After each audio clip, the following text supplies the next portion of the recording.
Hey, this is the Joshin family and welcome to our vlog.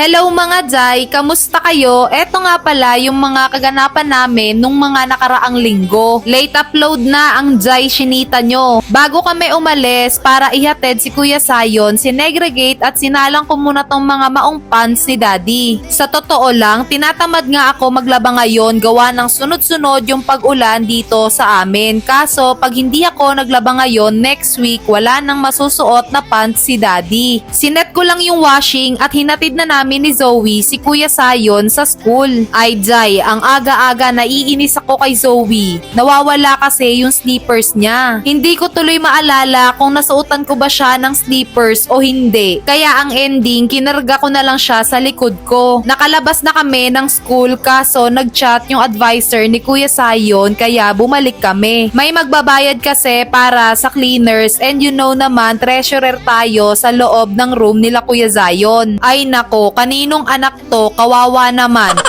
Alam ko talaga na suotan ko siya ng slippers, hindi ko lang alam saan niya banda iniwan o nilaglag kasi karga ko siya kanina. Multitasking tuloy tayo ngayon Zoe, namalengke na nga din kami at sakto may nakita akong fresh na, ewan ko nakalimutan ko yung pangalan ng gulay na to. Minamadali ko na din na makauwi kasi Jai, grabe, ang bigat ni Zoe at baka abutan kami ng ulan. Pag uwi namin, 16 minutes na lang yung sinalang ko at sasakto nga yan pagkatapos namin mag-almusal. Nakakaloka si Zoe, kakauwi lang namin, nakasampa na kagad siya sa cabinet.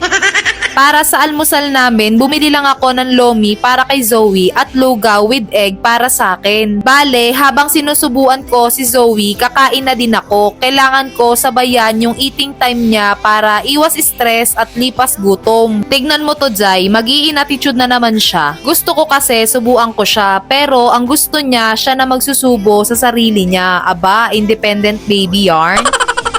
Lumalaki na talaga yung bebo ko. Kaso kapag ganyan na hinahayaan ko siyang kumain mag-isa, ganito yung nagiging resulta niyan. Kaya Jai, hindi ka nag-iisa, I feel you. Well, nature na talaga yan ng mga toddler ang magkalat kaya wala na tayong magagawa dyan kundi ligpitin at linisin na lang. Ayan, pagkatapos namin ni Zoe mag-almusal, ipe-prepare ko na yung mga gagamitin niya sa school. At bago ko nga siya paliguan, sinampay ko muna tong mga maong na sinalang ko. Hay, sana lang talaga matuyo kagad to. Tapos, para wala na akong babalikan na kalat, niligpit ko na yung hose at pansamantala ko munang kinubera ng plastic yung washing. Dahil sa sunod-sunod na pag-ulan, grabe ang daming lamok dito sa garahe namin Jai. Isa pa naman sa mga pinakaayaw ko ay lamok. Bukod sa ang sakit mga gat, delikado yung sakit na dala ng lamok. Ang titigas pa ng mukha, 1 linggo na kaya akong nagsisindi ng katol dito. Aba, ayaw pa din magsilayas. Anyways, ang dami ko na naman tambak na trabaho, Jai. Thank you talaga, Lord. Tapos ko ng paliguan, bihisan at ayusan si Zoe kaya sinilip ko yung sinaing ko at ni-ready yung mga dadalhin ni Zoe sa school. Tignan mo to, Jai. Sa dami ng iniisip ko, di ko namalayan hindi pala magkapares yung sandals na suot ko. Ayan na naman siya, nag-turn on na naman yung topak niya. Ang malala pa Jai, nakarating ako sa room nila Zoe na ganun yung suot na sandals ko. Nakakahiya talaga Jai, windang yarn.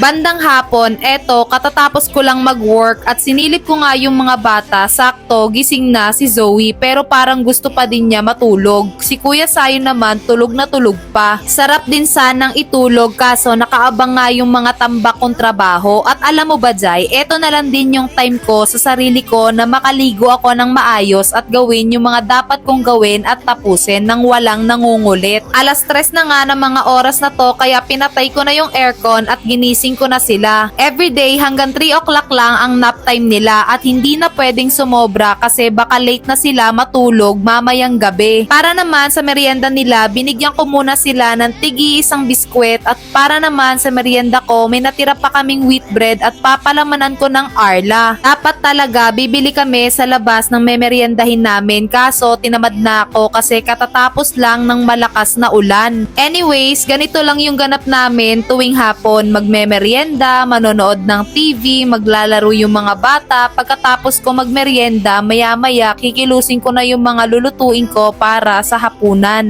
Maganda na din siguro na wag ko munang palabasin yung mga bata ngayon gawa ng pabago-bago yung panahon. Tipong ang tirik-tirik ng araw kanina tapos biglang uulan ng napakalakas. Sabi ko nga kay Kuya Sayon, kunin niya yung walis at magwalis siya kasi nagkalat sila ng kapatid niya. O siya mga Jay, mag-aalas 5 na at magtatapon muna ako ng basura at maya-maya uuwi na si Daddy. Yun lang muna for today's video. Once again, this is the Joshin family. Be smart, be safe, love ya!